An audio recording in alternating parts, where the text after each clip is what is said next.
खुलुमबाय आं किलिकां ब्रह्म बड'लेण्ड बुब्लिनि जानानै बयखौबो बरायना लाबाय।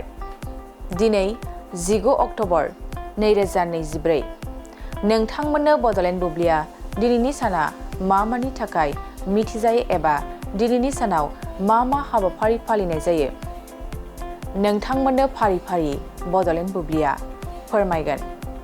दिनैनि सानखौ नेशनेल निउ फ्रेन्ड्स डे महरै फालिनाय जायो।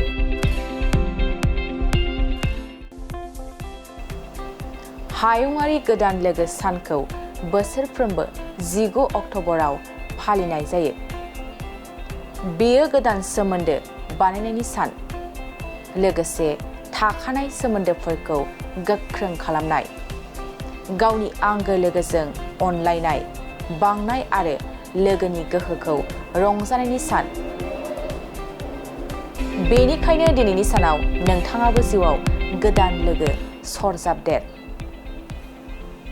बेनि अनगायैबो दिनैनि सानखौ LGBT centre awareness day, evaluated your life day आरो world paediatric bone and joint day महरै फालिनाय जायो। नोंथांमोननो बड'लेण्ड बुब्लिया दिनैनि सानाव मा हाबाफारिजों मिथिजायो आरो मा हाबाफारिखौ फालिनाय जायो फोरमायबाय। गोजोन्थों। मोनसे फोसावथाय। सनाजों गावखौ समायफ्लेहोनो गोसो गोनां बिथांमोननि थाखाय मोनसे गोजोनथाव खौरां। दुर्गा फुजा आरो धनतेरासनि बाम्पार अफार होदों सिबि जुवेलार्सआ। नोंथाङा लुबैनाय बायदि सनाखौ सिबि जुवेलार्सआव फैनानै खम बेसेनावनो लांफैनो हागोन।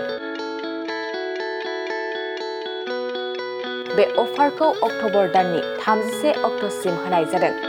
नोंथाङा बे सिबि जुवेलार्सआव गोबां रोखोमनि सना आरो डायमन्डफोर मोननो हागोन, जेरै diamond jewellery, Rajkot jewellery, Bombay कास्टिं जुवेलारि, कलकाता जुवेलारि, मेसिन मेड जुवेलारि आरो ट्रेडिशनेल जुवेलारिखौ नोंथाङा बे सिबि जुवेलार्सआव मोननो हागोन।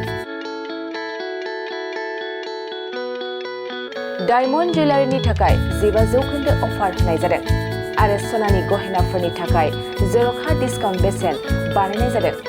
लोगोसे गोजाम सनाखौ सोलायनायनि थाखायबो स्पेशेल रेट बानायनाय जादों। गोबां बाथ्रा मिथिनो थाखाय नोंथाङा 9954273079 बे जानबुं नाम्बारनि गेजेरजों मिथिनानै लानो हागोन।